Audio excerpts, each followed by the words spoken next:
আমার প্রিয়জনেরা, প্রভু যীশু খ্রিস্টর নামে আমি সকলকে জানাই অভিনন্দন। জায়গাটা কত সুন্দর। এখানে একদিকে সমুদ্র, আরেকদিকে হচ্ছে বড় বড় পাহাড়। আমি আপনাদেরকে আগেই বলেছি, এটা মালয়েশিয়ার দেশে সারাওয়া নামক জায়গায় মিরি নামক একটা শহর।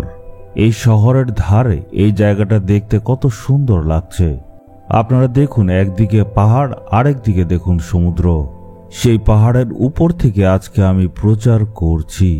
চলুন এখন আমরা দেখি ঈশ্বর আজকে আপনাদের জন্য কি বাক্য রেখেছেন। দ্বিতীয় রাজাবলী 3 অধ্যায়ের 17 পদে দেখব।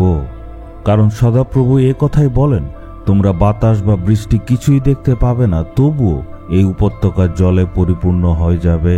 এখানে যেহোশাফাত আর তার সাথে আরেকজন রাজা মিলে একসাথে যুদ্ধ করতে যাওয়ার সময় মাঝখানে জঙ্গল ছিল, খাওয়ার জন্য জল একদম ছিল না। অনেক বড় একটা সৈন্য দল, সেখানে জল ছিল না। তারা যোদ্ধা ছিল, তাদের সাথে ঘোড়া আর অন্য পশুরাও ছিল। মানুষ, পশু সবাই জলের জন্য কষ্ট পাচ্ছিল। প্রত্যেকজন তৃষ্ণাতে কষ্ট পাচ্ছিল। এমন একটা পরিস্থিতিতে তারা যদি জল না পায়, তারা অনেক পরিশ্রান্ত হয়ে যাবে।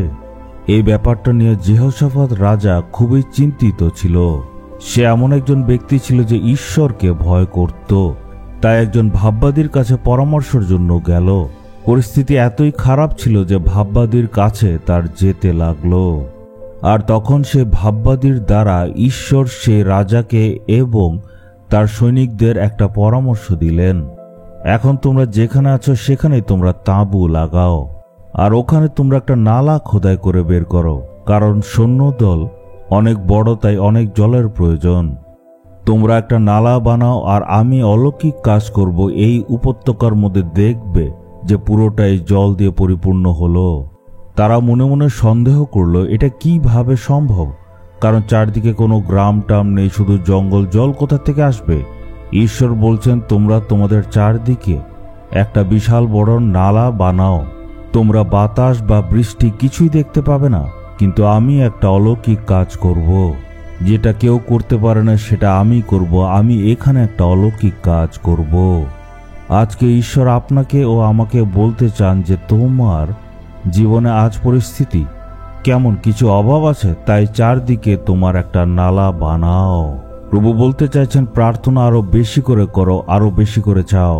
প্রার্থনা রূপী সেই নালাকে তোমার খোদাই করে বের করতে হবে। আর বলো কি চাও, তোমার কি কি প্রয়োজন, কাজে, ব্যবসায়, সেবা কাজে, সেগুলো প্রার্থনাতে বলো। কিন্তু যারা অলস তাদের জন্য ঈশ্বর কোনো কাজ করে না। কাজ তো আপনার করতে হবে, কিন্তু ঈশ্বর বলছেন আমি সেখানে পুরস্কার দেব। তোমার কাজ হচ্ছে গর্ত করো, আর আমি সাহায্য করব। সেই নালাকে ঈশ্বর রাতারাতি পূর্ণ করে দিলেন। এটা অসম্ভব। ভেবে দেখুন এটা কিভাবে হলো। কারণ আমাদের ঈশ্বরের জন্য সবকিছুই সম্ভব। আজকে আপনার জীবনও চিন্তা করবেন না, ঈশ্বর আশ্চর্য কাজ করতে যাচ্ছেন। আপনি হয়তো ভাববেন এটা সম্ভবই না, কিন্তু ঈশ্বর একটা অলৌকিক কাজ করতে যাচ্ছেন। আমাদের ঈশ্বর আশ্চর্য ঈশ্বর। মাসের শেষ দিনে আজকে আমরা চলে এসেছি। আজ আপনি ঈশ্বরকে বলুন, প্রভু আমি নালা খোদাই করব। একসাথে পুরো পরিবার মিলে বলুন, প্রভু আমাদের এটা প্রয়োজন, এটার অভাব আছে। প্রার্থনা রূপী যে নালা, সেটাকে যদি আপনি খোদাই করেন, যত বেশি আপনি ঈশ্বর থেকে চান, উনার সহভাগিতায় থাকেন, তখন যা যা আপনার প্রয়োজনীয় জিনিস আছে সেখানে অলৌকিক কাজ দেখবেন। কাজ আটকে গেছে, কাজ হয়ে যাবে। যেখানে সফলতা নেই সেখানে সফলতা হবে। যেখানে সব অসম্ভব সেখানে ঈশ্বর সব সম্ভব করে দেবেন। যেখানে সবকিছু কঠিন সেটাকে ঈশ্বর অনেক সহজ করবেন।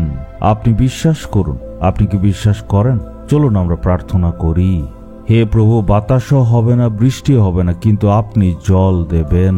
আমি বিশ্বাস করি যেখানে সব অসম্ভব সেই জায়গাতে আপনি অলৌকিক কাজ করবেন। প্রার্থনা রূপী যে নালা, সেটাকে আমরা খোদাই করব। হে প্রভু, যেখানে সব কঠিন সেটাকে আপনি সহজ করে দেবেন।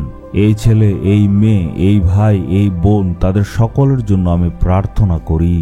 আপনি বলেছেন বাতাস দেখবে না, বৃষ্টিও দেখবে না, কিন্তু জল দেখবে। একইভাবে এই ভাইয়ের জীবনে আজকে আপনি একটা বিশাল বড় অলৌকিক কাজ করে দিন।